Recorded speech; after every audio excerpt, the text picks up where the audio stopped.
Hi, Kopites. Welcome back to the channel. So we've lost 3-2 on penalties in the Community Shield. I'm gutted, to be honest. I thought the first half were absolutely brilliant. TK scored a brilliant goal, didn't he, in the 4th minute? Absolutely brilliant. And then Van Dijk give the penalty away, sloppy for Verge, it's not like him. And then a well-taken penalty from Mateta.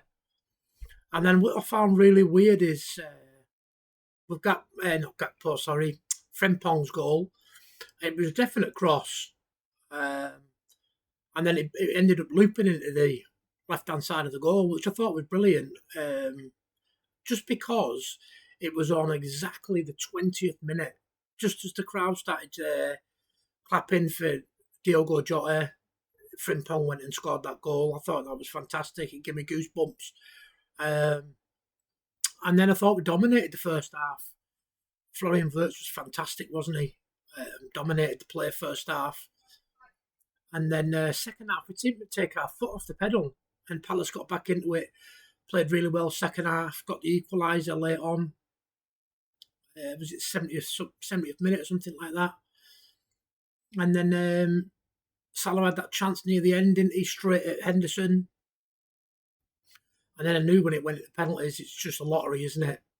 But I didn't think we were good enough to win the game second half. I was surprised with some of the things that Arne Slot did. I mean, he took Ekitike off, he took Florian Wirtz off, took Kopites off. You know, surely if you think there's even a chance that you're going into penalties, you wouldn't take Ekitike and Florian Wirtz and stuff like that off. But what I'm going to do is I'm going to read you out This is Anfield's player ratings, because I don't do it myself, because, like I've said to you in the past, I don't want to come across as biased.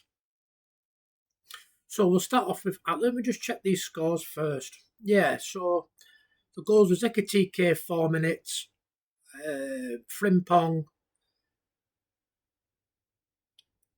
and then obviously Mate scored his penalty in the 17th minute, and then Ismail Sarr scored in the 77th. So Alisson, they've given us 7, and they said had little to do for the majority and brushed through the basics as expertly as usual, pulled off a solid, crucial stop to deny Eze on the hour mark after Dominic Szoboszlai squared possession to trigger a counter. Can't be placed much at fault for the goals, and very unfortunate in the shootout. Frimpong, they've given 8. I agree with that. I thought Frimpong was brilliant. Ran his socks off. It says fast, frantic feet, and their leverish pace up and down the flank. My hamstrings ache just watching this lad hit his stride, and it's going to be a reoccurring theme this season. Big energy was brought by Arne Slot's latest Dutch recruit, and it was evident how quickly the new number 30, they said 30 here, I thought it was number 29, but has been instructed to leap upon loose balls even if it risks a turnover and opposition counter. Let's all agree he meant his goal.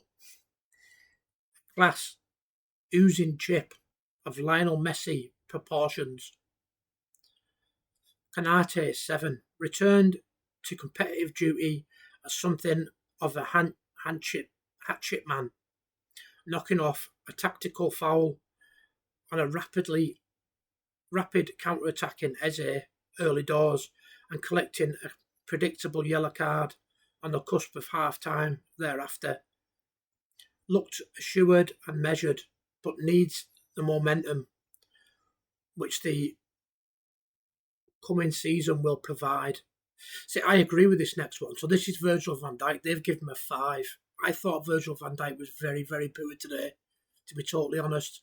I think he was sloppy to give the penalty away, and then he stepped up and let Ismail Sarr through, didn't he? So what they've said is, went about the first half with his customary quiet and imposing questions to be answered in the second 45 offering. Several questionable step-up off the backline decisions, one of which was immediately punished, as Salah hit the back of the net. The floor will return, but not an afternoon the skipper will be particularly pleased about. I agree 100%. Milos Kerkez 6 remained mostly solid, but looked understandably a measure short of confidence and at times prowess. His lack of understanding yet to be struck with the captain, because clearly apparent as Ismail Sarr burst through to bag the 2-2 equaliser just before the 80th minute mark, quickly made amends with a last gasp block to save the skin of the Reds. Will settle into his team in no time, but looked a hair uneasy here. Yeah, but like they say, he's going to need time, isn't he? It's a completely different style to Bournemouth, and he's not really played much game time during pre-season, so he will take a little bit of time to get used to Liverpool's style. Curtis Jones, they've given 7 to. Played deep and looked robust. Taking on the Gravenberch role is never easy, but Jones brought energy, the dynamism, and benefited from the additional energetic legs, around him. Carried well from deep and kept his passes short and sharp while offering a constant outlay for the men out wide.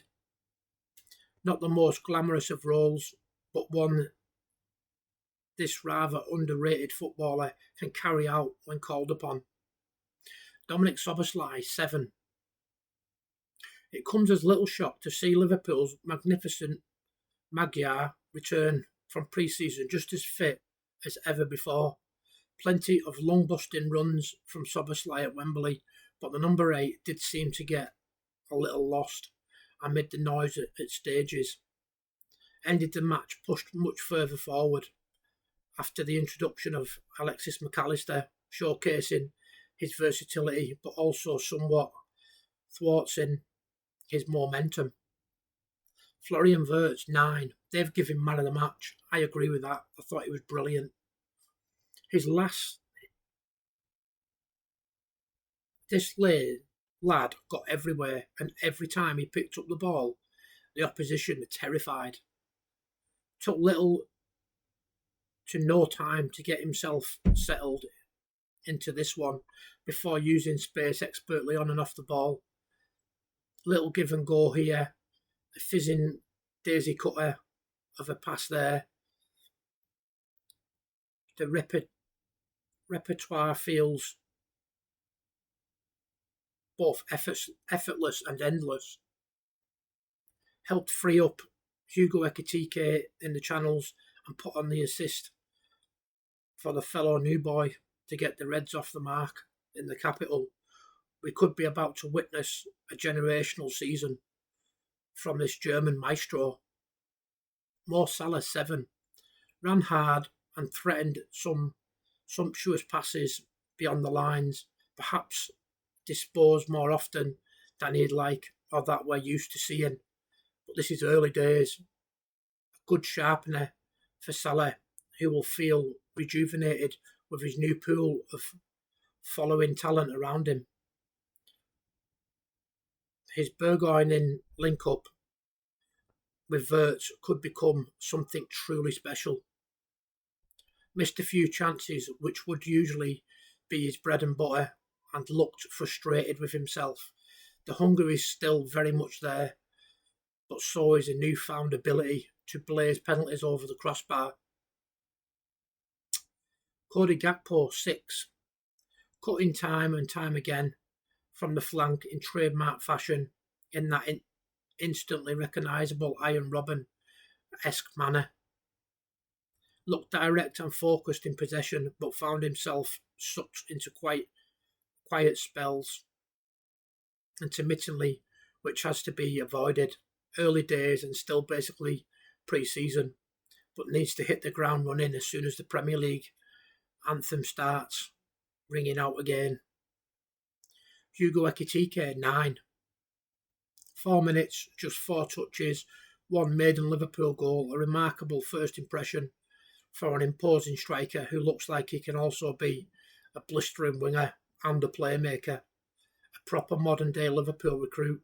It takes seconds to see why the data boffins were desperate to have this athlete on board. I'm not getting carried away and saying this lad could be Thierry Henry reincarnated, but also that's exactly what I'm saying. A stellar competitive debut. Overall team performance, 8. So I won't do the full substitute like what they've said about it. I'll just tell you what they've give ratings.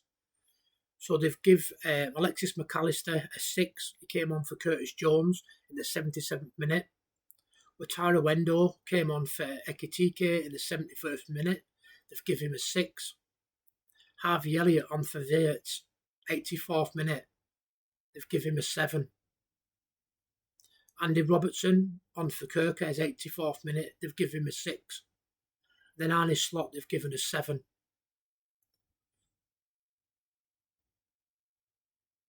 So I'll read you what they've said about Arne Slot. Utilised his new look squad well, and the promising signs are very much there.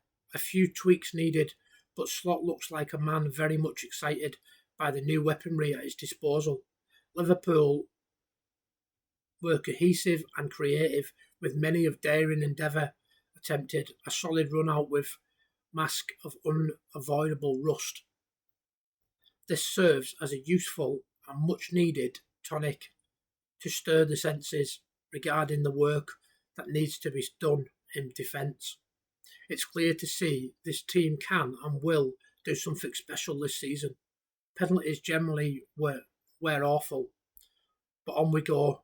If this is the only silverware the Reds miss out on this season, happy days. So there you go.